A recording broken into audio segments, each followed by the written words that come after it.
Sal-aħħar ta' din is-sena l-Ajruport Internazzjonali ta' Malta qed jistenna li jilqa' mal-4,500,000 passiġġier, żieda ta' aktar minn 200,000 passiġġier meta mqabbel mas-sena li għaddiet.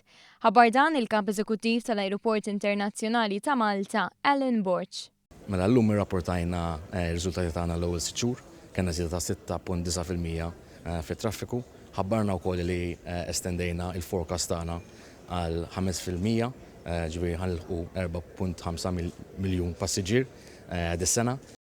Mill-2005 l-hawn it-traffiku lejn Malta żdied bi kważi 70%, żieda li hija mifruxa tul is-sena kollha u mhux ix-xhur tas-sajf biss. Is-suq ewlieni ta' Malta baqa' r-Renju Unit bi kważi 600,000 passiġġier fl-ewwel sitt xhur ta' din is-sena, warajh isegwu l-Italja u l-Ġermanja rispettivament. Għall-ewwel darba wkoll il-linji tal-ajru Scandinavian Airlines u Vueling se jestendu l-operat tagħhom għax-xhur tax-xitwa, filwaqt li Lufthansa, Turkish Airlines, Ryanair u Wizz Air se jżidu t-titjiriet tagħhom ta' kull ġimgħa.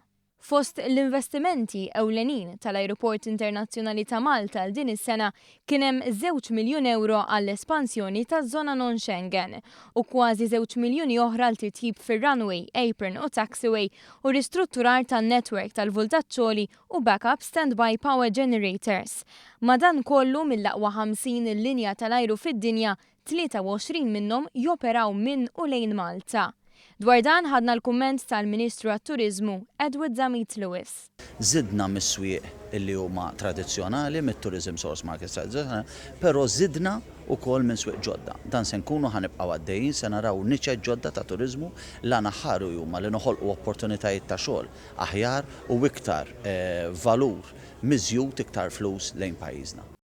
Iċ-Chairman tal-Awtorità Maltija Turiżmu Gavin Gulija stqar kif riżultati bħal dawn huma konferma ta' kemm il-linji tal-ajru f'pajjiżna qed joperaw b'mod pożittiv.